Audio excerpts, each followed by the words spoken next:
The fastest way to reveal a person's character is to give them power and watch how they treat someone who seems powerless. The ballroom of the Hawthorne Grand Hotel glowed beneath crystal chandeliers worth more than most American homes. Soft jazz drifted through the air. Waiters moved between round tables dressed in white linen. CEOs, investors, and politicians exchanged handshakes beneath golden light, while cameras flashed near the stage at the front of the room. It was the annual Caldwell Foundation Gala, one of the most exclusive charity events in Boston. And at the center of it all stood Ethan Caldwell. At 41, Ethan had become one of the most recognizable billionaires in America. Financial magazines called him a visionary. Business networks called him a genius. Thousands of employees called him the boss.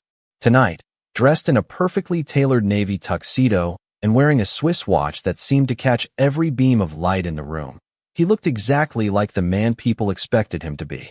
Successful, confident, untouchable. Across the ballroom, Claire Bennett balanced a silver serving tray with practiced ease. She moved quietly between tables, refilling water glasses and collecting empty plates. Most guests barely noticed her. That was normal. Service workers often became invisible in rooms like this. Claire preferred it that way. Her blonde hair was tied neatly behind her head. Her black uniform was simple and spotless. She smiled when needed, nodded politely when spoken to, and continued working without drawing attention to herself. Yet there was something unusual about her calmness. Even in a room full of power, she never seemed intimidated by it. At exactly 8:17 p.m., Claire approached a table near the stage carrying a tray of coffee cups. A guest shifted his chair unexpectedly. The edge brushed against her path. One spoon slid from the tray. It hit the carpet with a soft metallic sound. Nothing broke. Nothing spilled. But the noise drew attention. Several nearby guests looked up. Ethan happened to glance over at the same moment. He watched Claire bend down and retrieve the spoon. Then he smirked. It wasn't loud. It wasn't dramatic. Just a small smile filled with the kind of confidence that comes from believing you're standing several levels above someone else. A few people around him noticed. One executive chuckled. Ethan leaned back in his chair and spoke just loudly enough for the nearby tables to hear. Some people really do belong carrying trays. Laughter followed. Not much. Just enough. The kind of laughter people offer when the richest man in the room makes a joke. Claire heard every word. She straightened slowly. The spoon rested in her hand. For a moment, the ballroom continued exactly as before. Glasses clinked. Music played. Conversations continued. Ethan barely looked at her again. To him, the moment was already over. Forgotten. Insignificant. Claire walked toward his table carrying a fresh coffee service. Her expression remained calm. No anger. No embarrassment. No visible reaction at all. She placed a cup beside one of Ethan's guests. Then another. Then another. Finally, she stopped beside Ethan himself. 10 seconds had passed since his joke. 10 seconds. That was all. Her eyes drifted briefly toward his wrist, toward the expensive Swiss watch beneath his cuff. Something flickered across her face. Recognition. The smallest hint of surprise. Then she spoke. Her voice was soft enough that nobody expected it to change anything. That's a beautiful watch, Mr. Caldwell. Ethan glanced down. It should be. It cost enough. A few guests smiled. Claire nodded politely. I'm sure it did. Her gaze remained on the watch for another second. I just never expected to see it again. Ethan's smile disappeared. The room around them suddenly felt quieter. Not silent, but different. His eyes returned to her face. For the first time that evening, he truly looked at her. Claire gently placed the coffee pot back onto her tray. Especially after what happened 5 years ago.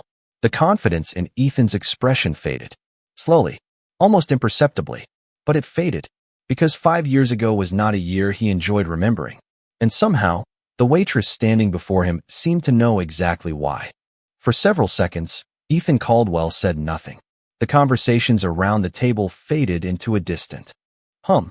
His fingers tightened slightly around the stem of his water glass as he studied Claire Bennett with growing confusion. She stood calmly beside him, holding the silver tray as if she had not just opened a door to a part of his past he had spent years trying to forget. One of the investors beside him cleared his throat. Do you two know each other? Ethan barely heard the question. His attention remained fixed on Claire. What happened 5 years ago? He asked quietly. Claire offered a polite smile. Nothing important for tonight, sir. Then she turned and continued toward another table. Ethan watched her leave. The ballroom seemed unchanged. The music still played. Servers still moved between guests. Yet something felt different now. The certainty he carried into every room had developed a crack. Claire Bennett was supposed to be forgettable. Instead, she had become the only person he could think about. Across the ballroom, Claire resumed her work. She refilled glasses, collected plates, smiled politely when guests thanked her. Anyone watching would assume she had forgotten the exchange completely. But she had not. 5 years earlier, she had stood in another building nearly 600 miles away. Back then, she wore business suits instead of a waitress uniform.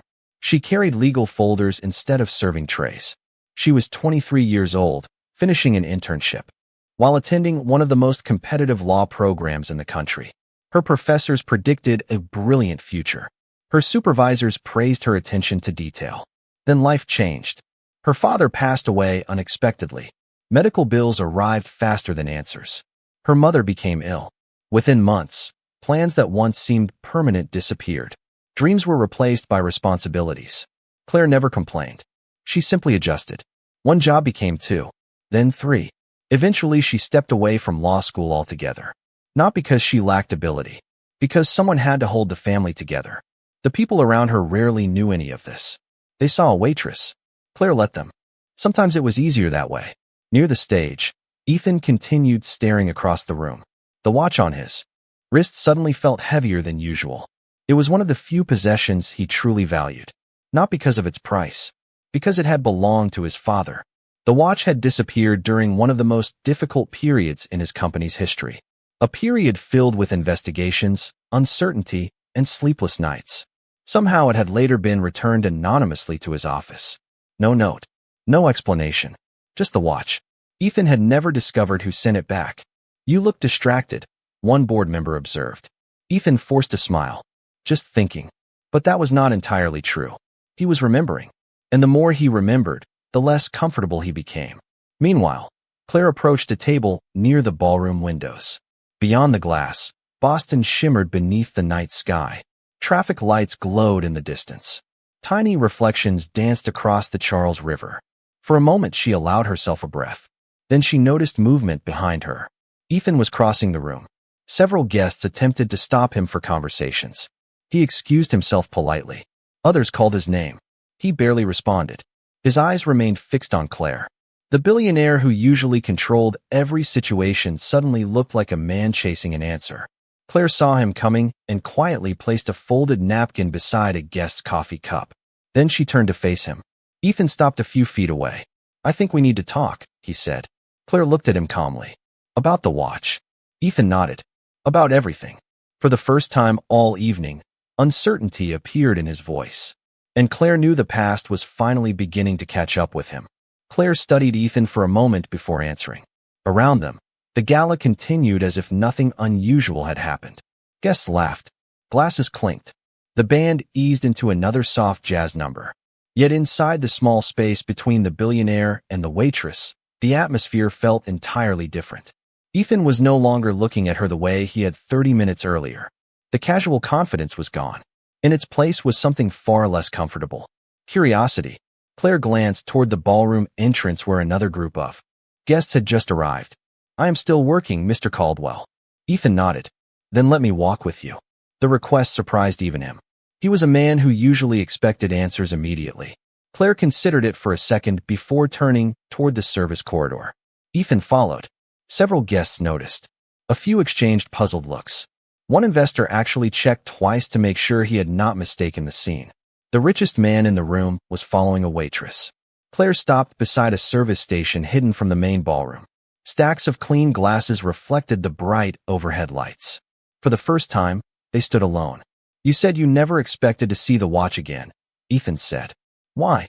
Claire looked at the familiar timepiece. The silver case had aged gracefully. Tiny scratches marked years of use. "Because 5 years ago it disappeared during the internal investigation at Caldwell Technologies." Ethan felt his stomach tighten. "How do you know about that?" Claire met his gaze directly. "Because I was there." The answer landed with unexpected weight. Ethan frowned. "That is impossible. I would remember you." Claire smiled faintly. "No, you would not." For a moment, neither spoke. Then Claire reached into her apron pocket and removed a folded piece of paper. The edges were worn. The paper had clearly been opened many times over the years. Ethan stared as she carefully unfolded it. His expression changed instantly. He recognized the handwriting. "Where did you get that?" Claire handed him the page. Ethan took it slowly. The words were familiar. Very familiar. 5 years earlier, during the worst crisis in company history, an anonymous letter had arrived at corporate headquarters. The letter warned executives about accounting irregularities hidden inside a subsidiary division. At first, nobody believed it. Then auditors investigated. The warning proved accurate. The discovery prevented a catastrophic financial disaster. Hundreds of jobs had been saved. Millions of dollars had been protected. Shareholders called it one of the turning points in the company's survival. Yet nobody ever discovered who had sent the letter. Until now. Ethan looked up. From the paper. His voice dropped almost to a whisper. "This was yours." Claire nodded. "Yes." Ethan stared at her. Suddenly, dozens of forgotten memories began reconnecting inside his mind. The investigation. The anonymous evidence. The return watch. The unanswered questions. Pieces that never fit together before now formed a picture. "You work for the company?" he asked. "As an intern," Claire replied. "One of many. Why did you stay anonymous?" Claire looked toward the ballroom, where applause briefly echoed from the stage. Because that was never the point. Ethan could not understand it. Most people would have demanded recognition. Some would have built careers from a contribution like that. Others would have negotiated rewards. Yet Claire had vanished completely. "You saved us," Ethan said quietly. "You could have asked for anything." Claire shook her head. People were worried about losing their jobs. Families depended on those paychecks. That mattered more than recognition. Ethan looked down again at the letter. The same woman he had mocked earlier that evening had once protected the company he spent his life building. The realization was uncomfortable. Deeply uncomfortable. Claire gently took the paper back and folded it. "I should return to work." Ethan did not stop her this time. He simply watched as she walked toward the ballroom. Calm. Professional. Unchanged. But Ethan remained standing in the service corridor long after she disappeared. Because for the first time in years, he was forced to confront a possibility he had never considered. The most important person in the room might not be standing on the stage. She might be carrying a serving tray. Back in the ballroom, Claire slipped effortlessly into the rhythm of the evening. She carried fresh coffee to one table, collected dessert plates from another, and thanked guests with the same calm professionalism she had shown all night. Nothing about her behavior suggested that anything unusual had happened. Yet the atmosphere around Ethan Caldwell was changing. He returned slowly to his table, but he was no longer paying attention to the conversations around him. The charity auction had begun. A well-known television host stood on stage introducing the next item. Guests raised numbered paddles. Applause echoed through the ballroom. Normally, Ethan would have dominated moments like this. He enjoyed competition. He enjoyed winning. Tonight, however, his attention kept drifting toward a waitress carrying a silver tray. One of his board members leaned closer. "Everything all right?" Ethan nodded automatically. Of course. But the answer felt hollow. Because nothing felt normal anymore. Across the room, Claire paused briefly beside a service station. Another server, named Rachel, approached with a curious expression. "What was that about?" she asked quietly. Claire looked up. "What do you mean?" Rachel glanced toward Ethan. "The billionaire has been staring at you for the last 20 minutes. Claire almost laughed. "I doubt that. Trust me. Everyone notices." Claire simply smiled and returned to work. She had spent years learning that attention was temporary. People became fascinated by a mystery until they discovered a new distraction. Eventually, they moved on. Ethan, however, was not moving on. The more he thought about the anonymous letter, the more questions surfaced. Why had Claire returned the watch? Why had she disappeared from the company? Why had no one ever heard her name during the investigation? Most importantly, why was she working as a waitress when she clearly possessed abilities that belonged in boardrooms and law offices? The questions followed him like shadows. Near 9 o'clock, the charity host announced a short intermission before the final auction segment. Guests stood from their tables. Conversations spread throughout the ballroom. Some gathered near the bar. Others wandered toward the windows overlooking Boston. Ethan spotted Claire carrying a tray toward the kitchen corridor. Without thinking, he followed again. This time she noticed immediately. Mr. Caldwell, she said calmly. You should be enjoying your event. Ethan stopped beside her. I keep feeling like there is a chapter missing. Claire tilted her head slightly. A chapter? Your story. Claire looked away for a moment. Through a nearby doorway, kitchen staff moved. Quickly beneath bright lights. Orders were being prepared. Glasses were being polished. Life continued. Most stories are not as interesting as people imagine, she said. Ethan shook his head. I do not believe that. Claire studied him carefully. For the first time, she noticed something unexpected. The arrogance that had defined him earlier seemed weaker now. Not gone, but fading. In its place was genuine curiosity. After the investigation, Ethan said, I searched for the person who sent that letter. Claire remained silent. We hired investigators. We reviewed records. Nobody found anything. I know, Claire replied softly. Ethan frowned. How? A small smile appeared on her face. Because one of those investigators interviewed me. Ethan blinked. You are serious. Very. Ethan stared at her. Another piece of the puzzle slid into place. Years ago, he had probably crossed paths with her without ever realizing it. The realization was humbling. Claire glanced at the clock on the wall. I should get back. Ethan nodded. But before she walked away, he spoke again. There is something else. Claire paused. What? Ethan looked directly at her. I think I owe you more than answers. Claire said nothing. Yet something in her expression suggested she already knew exactly what he meant. And for the first time that evening, Ethan began to understand that the apology forming in his mind might eventually need to be spoken where everyone could hear it. The final portion of the gala began with renewed energy. Guests returned to their tables carrying fresh drinks and fresh conversations. The stage lights brightened. A large screen behind the podium displayed photographs from the Foundation's charitable projects throughout New England. Applause moved through the ballroom as donors were recognized one by one. Claire continued working quietly among them. If anyone had watched carefully, they would have noticed that she never lingered near Ethan Caldwell's table anymore. Not because she was avoiding him, because she understood something he was only beginning to learn. Some realizations could not be rushed. They had to arrive on their own. Ethan remained seated, but his focus drifted far from the stage. He found himself studying details he would normally overlook. The patience in Claire's movements. The way she listened when elderly guests spoke. The way she remembered names. The way she treated a college student volunteer with the same respect she showed a senator. It was a strange thing. The more he paid attention, the more obvious her character became. And the more obvious it became, the worse he felt about his own behavior earlier that evening. A sudden burst of applause pulled him back to the present. The host had just announced the Foundation's annual leadership award. It was Ethan's favorite part of the night. Every year, the organization honored someone whose actions had created meaningful change in the lives of others. Usually, the recipients were business leaders, philanthropists, or public figures. People whose names appeared in newspapers. People whose accomplishments were easy to measure. As the audience settled, the host smiled toward the crowd. Tonight, before presenting the award, I would like to share a story. The room quieted. The large screen behind him displayed an image of Caldwell Technologies from 5 years earlier. Ethan immediately sat straighter.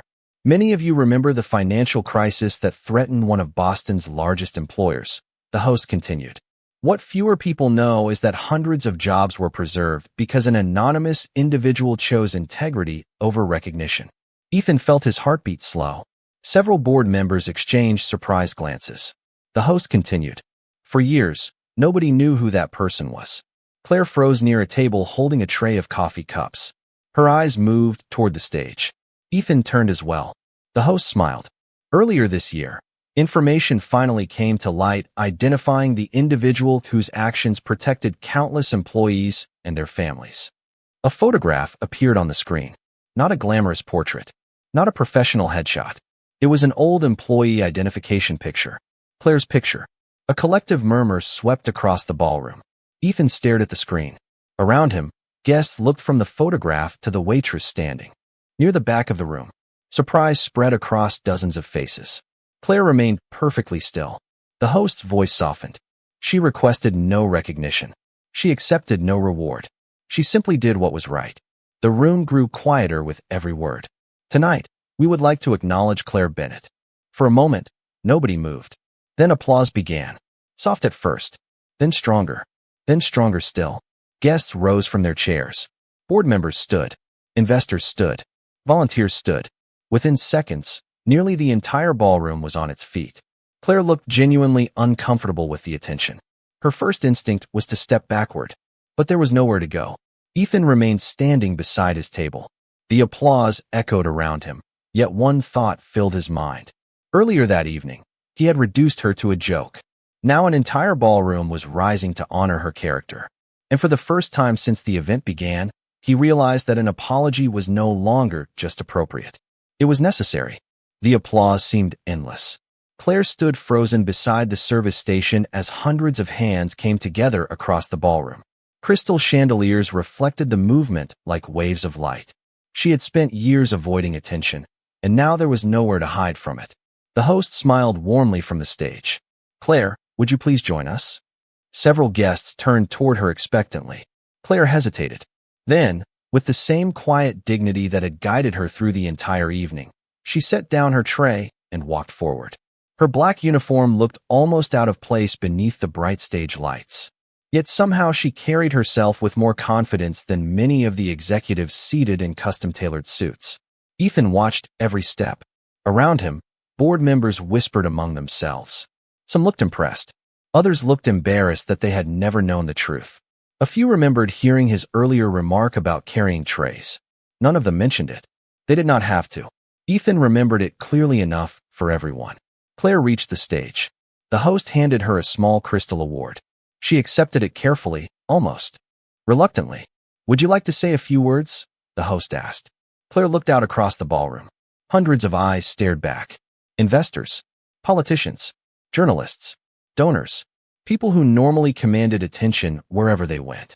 Tonight they were listening to her. She paused for a moment before speaking. "I do not think I deserve this much recognition." A few guests smiled. Claire continued. 5 years ago, I simply made a choice. Many people would have made the same choice." She glanced briefly toward the crowd. "I was fortunate enough to have parents who taught me that character matters most when nobody is watching." The room grew still. "And I learned that doing the right thing becomes much easier when you stop asking what you will gain from it." Silence followed. Not uncomfortable silence. Respectful silence. The kind that arrives when people hear something genuine. Then applause returned. Louder than before. Claire thanked the audience and prepared to step away from the microphone. That was when Ethan stood. At first, nobody understood why. The billionaire slowly pushed back his chair and walked toward the stage. Conversations faded. Heads turned. The room sensed something important was happening. Ethan climbed the short staircase and stopped several feet from Claire. For a moment, neither spoke. Claire looked at him calmly. Ethan looked at the audience. Then back at Claire. The expression on his face carried none of the confidence he had worn earlier that evening. In fact, it carried something much rarer. Humility. He stepped toward the microphone. "There is something I need to say." The ballroom fell completely silent. Ethan took a slow breath. "Earlier tonight, before I knew who Claire was, I made an assumption. No one moved. No one looked away. Actually," he corrected himself, "I made several assumptions." His voice remained steady. "I looked at a uniform and believed I understood the person wearing it." Claire lowered her eyes briefly. Ethan continued. "I was wrong." The words echoed through the ballroom. Simple, direct, honest. Not wrong because of what Claire accomplished 5 years ago. He shook his head. Wrong because no one deserves to be judged that way in the first place. A few people shifted uncomfortably in their seats. Ethan noticed. "The truth is, I should have known better." He turned toward Claire. "I owe you an apology." Every guest in the ballroom watched as one of the most powerful men in the city faced a waitress with complete sincerity. "I am sorry, Claire." The words hung in the air. There was no excuse attached to them. No explanation. No attempt to soften responsibility. Just an apology. Real and public. Claire studied him for a moment. Then she smiled gently. And somehow that simple smile carried more grace than any speech delivered that evening. For several seconds, nobody moved. The apology lingered in the air long after Ethan finished speaking. In a room filled with people who negotiated contracts, managed companies, and controlled enormous resources, genuine humility felt surprisingly rare. Claire looked at Ethan quietly.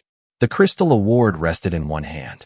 The stage lights reflected softly against its surface. Around them, The ballroom remained silent. Everyone seemed to understand that something unusual had just happened.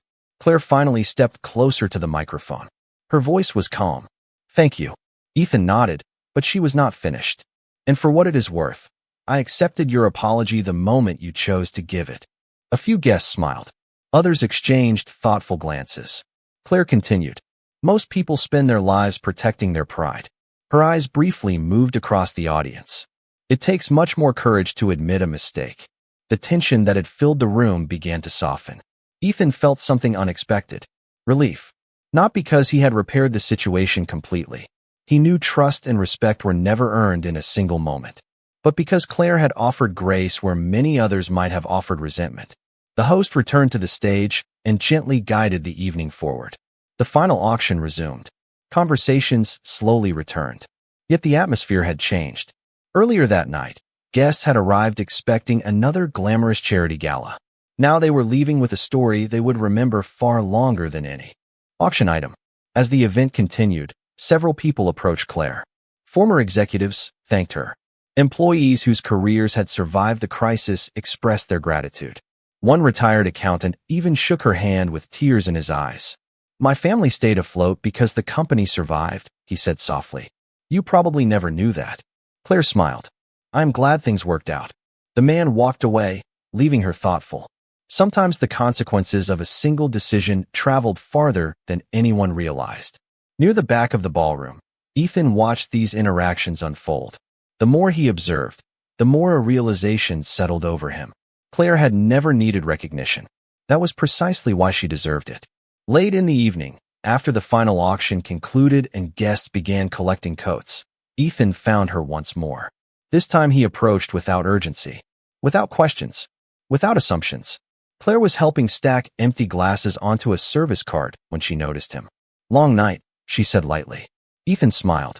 "Probably longer for you than for me." Occupational hazard. For a moment, they stood in comfortable silence. Then Ethan reached into his jacket pocket. Claire immediately recognized the object when he placed it gently on the cart. The Swiss watch. "I think this belongs to you more than it belongs to me," Ethan said. Claire looked surprised. "No," Ethan nodded toward it. "You protected it. You returned it when you could have kept it. You respected its value more than I did." Claire carefully picked up the watch and turned it over. The metal reflected the ballroom lights. "Your father owned this." "Yes." "Then it belongs with you." Ethan studied her expression. There was no hesitation, no interest in keeping something valuable, only conviction. Claire handed the watch back. Ethan accepted it slowly. Somehow that simple exchange carried more meaning than any financial transaction he had completed all year. "You always do that?" he asked. "Do what?" "Make the right decision look easy." Claire laughed softly. "Trust me, it rarely feels easy." The last guests were leaving now. Hotel staff began clearing tables. The music had stopped.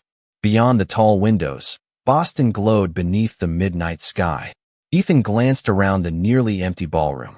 Earlier that evening, he had entered believing he understood exactly how the world worked. Success, status, influence, wealth. Now he was leaving with a different lesson entirely. The most valuable person in the room had never been the richest. She had simply been the one who remembered what mattered most. By the time the last guests disappeared into the hotel lobby, the Hawthorne Grand felt almost like a different building. The energy of the gala had faded into a quiet hum. Staff members folded linens. Chairs were stacked. The enormous ballroom that had hosted hundreds of influential people only hours earlier now belonged to a handful of employees finishing their shifts. Claire guided an empty service cart toward the kitchen entrance. Her feet ached. Her shoulders felt heavy. Yet there was a strange peace in the exhaustion. The night had become something she never could have predicted. Behind her, Ethan remained near the center of the ballroom. Most billionaires would have left long ago. His driver had already texted twice. Several executives had called. Tomorrow's schedule was packed with meetings. None of it felt urgent. He looked around the nearly empty room and realized something surprising. For years he had spent his life chasing bigger deals, larger acquisitions, and more ambitious goals. Yet one conversation with a waitress had taught him more than many board meetings combined.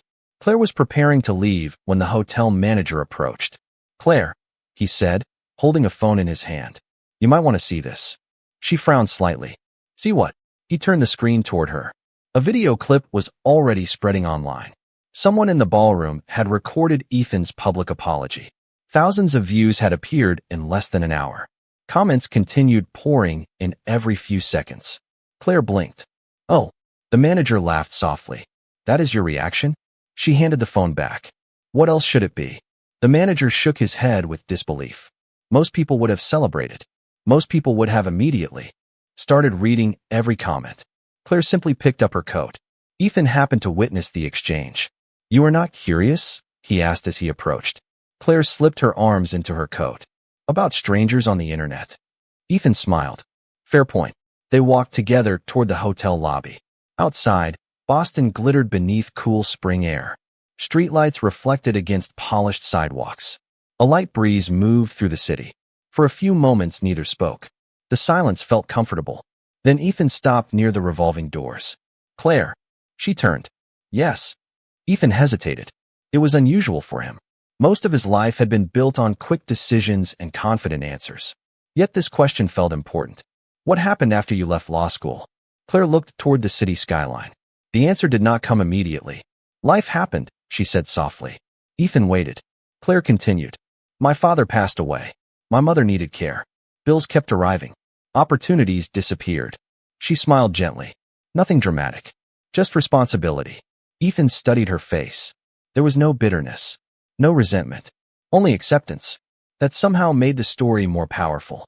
"Do you ever regret it?" he asked. Claire considered the question carefully. "Sometimes I regret the circumstances."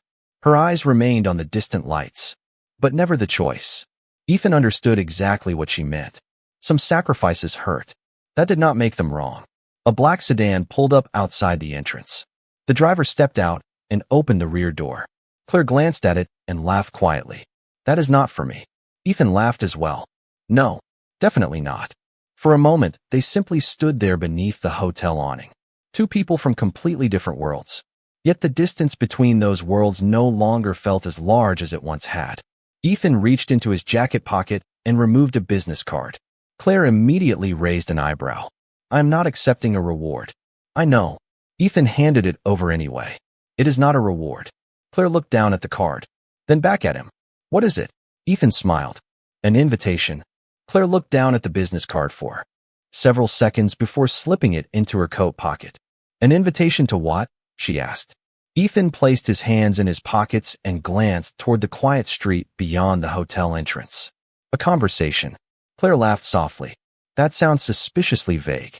"It probably is." A smile appeared on Ethan's face. "But it is honest." The driver waited beside the sedan. Neither seemed in a hurry to end the conversation. The city around them had settled into the calm rhythm of late evening. Traffic moved in the distance. A siren echoed somewhere far away before fading into silence. Claire studied Ethan carefully. Earlier that night, she had seen a man who believed success gave him the right to judge people. Now she saw someone different. Not perfect, not transformed into a saint. Simply someone willing to learn. And that mattered. "What kind of conversation?" she asked. Ethan considered the question. "The kind where I listen more than I talk." Claire raised an eyebrow. "That would be a new experience for you." Ethan laughed. "Probably." For the first time all evening, they both laughed together. The tension that had defined their earlier interactions was gone. In its place was something far more valuable. Mutual respect. Ethan eventually glanced at his watch. The same watch that had quietly connected their lives years before either of them understood it. "It is late," he said. Claire nodded. "My mother will be waiting up." Ethan looked surprised. "She stays awake until you get home?" "Every shift." Claire smiled. "She says mothers never really stop worrying." Ethan's expression softened. "My father used to say something similar." For a moment, neither spoke. The memory seemed to linger between them. Then Ethan extended his hand. "Not as a billionaire. Not as a business leader. Just as a person." Claire shook it. "Good night, Mr. Caldwell." Ethan smiled. "After tonight, I think Ethan will do." Claire released his hand. "Good night, Ethan." She turned and began walking toward the subway entrance 2 blocks away. No limousine. No security team. No cameras. Just a woman heading home after a long shift. Ethan watched until she disappeared around the corner. Then he climbed into the waiting sedan. The ride home was unusually quiet. He ignored emails. He ignored messages. He ignored market reports waiting on his phone. Instead, he stared through the window at the passing city lights. His mind kept returning to a simple realization. For years, he had measured people by accomplishments he could see. Job titles, net worth, influence, prestige. Claire had reminded him that the most important qualities were often invisible. Integrity, sacrifice, character. The next morning, a photograph from the gala appeared on news websites across the country. It showed a billionaire standing beside a waitress on a brightly lit stage. Reporters focused on the apology. Commentators discussed humility. Social media debated the story for days. Yet none of those headlines captured what truly mattered. Because the most important moment had not happened on stage. It had happened much earlier. In the space between assumption and understanding. In the brief moment when one person chose to see another clearly. Several weeks later, guests at the Hawthorne Grand still talked about that evening. Some remembered the speech. Some remembered the award. Others remembered the apology. But those who understood the story best remembered something else. They remembered a quiet waitress who never demanded recognition. They remembered a woman who carried herself with dignity when nobody was watching. And they remembered that sometimes the people who appear ordinary are carrying extraordinary stories. The world often teaches us to notice power. That night offered a different lesson. Character does not announce itself. It does not need a spotlight. It reveals itself quietly, through choices, through kindness, and through integrity. And the people who possess it rarely need to tell anyone who they are. Their actions do it for them.